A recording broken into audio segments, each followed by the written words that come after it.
Reference سورۃ الفاتحہ کی آیت نمبر 4 ایاک نعبد و ایاک نستعین، جس کے اوپر پوری توحید کھڑی ہوئی ہے. اعلی حضرت نے بھی صحیح ترجمہ کیا ہے، لیکن تفسیر میں جا کے ڈنڈی مار دی ان کے خلیفہ نے کہ نہیں جی، یہ جو ہم صبر اور نماز سے بھی مدد چاہ رہے ہیں یہ اللہ ہی کی مدد. اندازہ کرو، صبر اور نماز کو کوئی کہتا ہے یا نماز المدد یا صبر المدد، ان اللہ مع الصابرین، ساتھ آیا اللہ کی مدد مانگ رہے ہوتے ہیں. ترجمہ ٹھیک کیا، ایاک نعبد و ایاک نستعین. احمد بریلوی صاحب ترجمہ کرتے ہیں ہم تجھی کو پوجیں اور تجھی سے مدد چاہیں. یہ چونکہ مضارع کا صیغہ تھا، اعلی حضرت نے بیسٹ ترجمہ کیا. لفظی ترجمہ یہ بنتا تھا اے اللہ ہم تیری ہی عبادت کرتے ہیں اور کریں گے، تیری ہی تجھی سے مدد مانگتے ہیں اور مانگیں گے. یہ تھا اس کا اپروپریٹ ترجمہ. لیکن اعلی حضرت نے ان دونوں کو ایک جملے میں کور کیا، اور چونکہ یہ دعا تھی اسے دعائیہ انداز بھی بنا دیا. 3 خوبیاں اس ترجمے میں، ایک تو حال اور مستقبل کو کور کیا، پلس یہ 2 چیزیں ہوگی، حال اور مستقبل کور، پلس اسے دعا بھی بنا دیا. ہم تجھی کو پوجیں اور تجھی سے مدد چاہیں. یہ لڑا بات ہے، بعد میں یہ عبد القادر جیلانی کو پکارتے رہے، سب کچھ کرتے رہے، پھر کہتے ہیں جی امی سے روٹی نہ مانگیں. بھائی امی سے روٹی مانگنے سے آپ کو کون منع کر رہا ہے؟ امی قبر میں تو نہیں سامنے بیٹھی ہوئی ہے.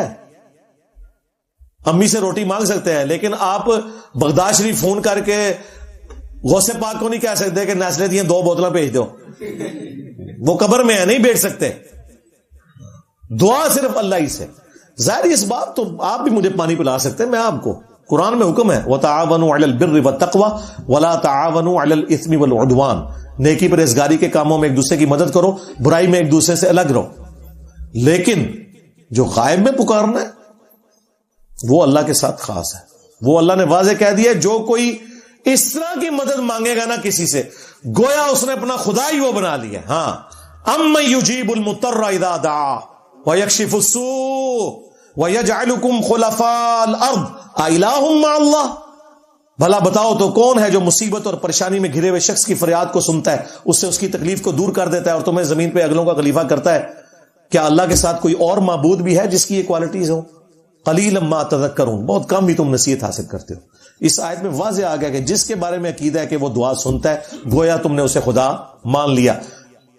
غوث پاک کی مدد کا مطلب ہے غوث پاک کو تم نے خدا مان لیا. یا علی مدد کا مطلب ہے تم نے مولا علی کو خدا مان لیا. ہاں، مولا علی سامنے ہو بے شک مدد مانگے، وہ ظاہری اسباب ہے، وہ قرآن میں حکم ہے. نہیں جی مرنے کے بعد طاقتیں بڑھ جاتی ہیں، بزرگوں کی ڈیوٹیاں لگی ہوئی ہیں. جس بزرگ کی واضح ڈیوٹی لگی ہوئی ہے اور وہ مرا بھی نہیں ہوا،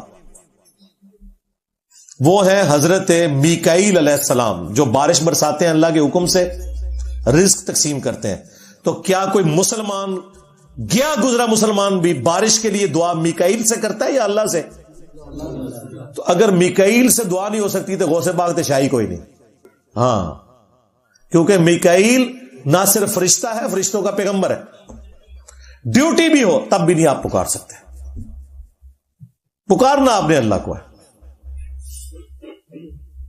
نہیں جی ہم اسباب میں پکار رہے ہوتے ہیں. یہ اسباب میں کہاں سے پکار رہے ہو؟ اسباب تو وہ ہیں جو سامنے ہو. بھائی غزوہ بدر اور احد میں امیر حمزہ زندہ تھے، انہیں آرمی چیف بنایا نبی الاسلام نے. خیبر کے موقع پہ بھی امیر حمزہ کو آرمی چیف بنا لیتے نا، نبی الاسلام قبر سے نکال کے ساتھ لے جاتے. وہاں مولا علی کو بنایا کیونکہ وہ سامنے موجود تھے.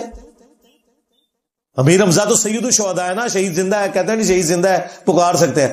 تو شہید کی بیوہ مرنے کے بعد دوسرا نکاح کیوں کر لیتی ہے اگر شہید زندہ ہے؟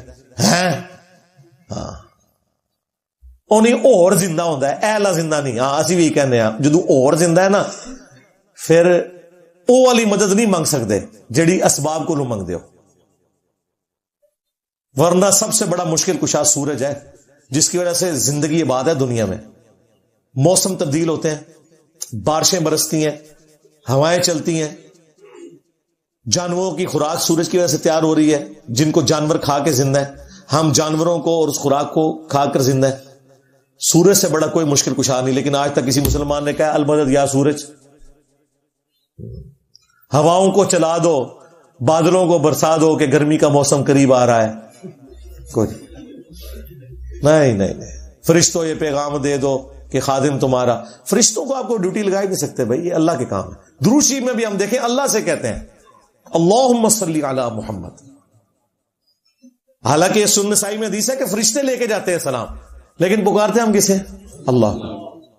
اللہ چاہے کسی جن کی ڈیوٹی لگائے، فرشتے کی لگائے، ڈائریکٹ سنوائے، یہ اللہ کی ڈومین ہے، آپ کا کوئی لینا دینا نہیں. وہ بخاری مسلم واضح حدیث ہے، جب تم پڑھو گے السلام علیکہ ایھا النبی ورحمۃ اللہ وبرکاتہ، السلام علینا وعلی عباد اللہ الصالحین، زمین و آسمان میں ہر نیک بندے تک تمہارا سلام پہنچ جائے گا، وہ اللہ پہنچائے گا. بالکل. تو حمزہ بریلوی نے ترجمہ کیا، ہم تجھی کو پوجیں، تجھی سے مدد چاہیں. کاش آپ یہی کرتے رہتے پوری زندگی.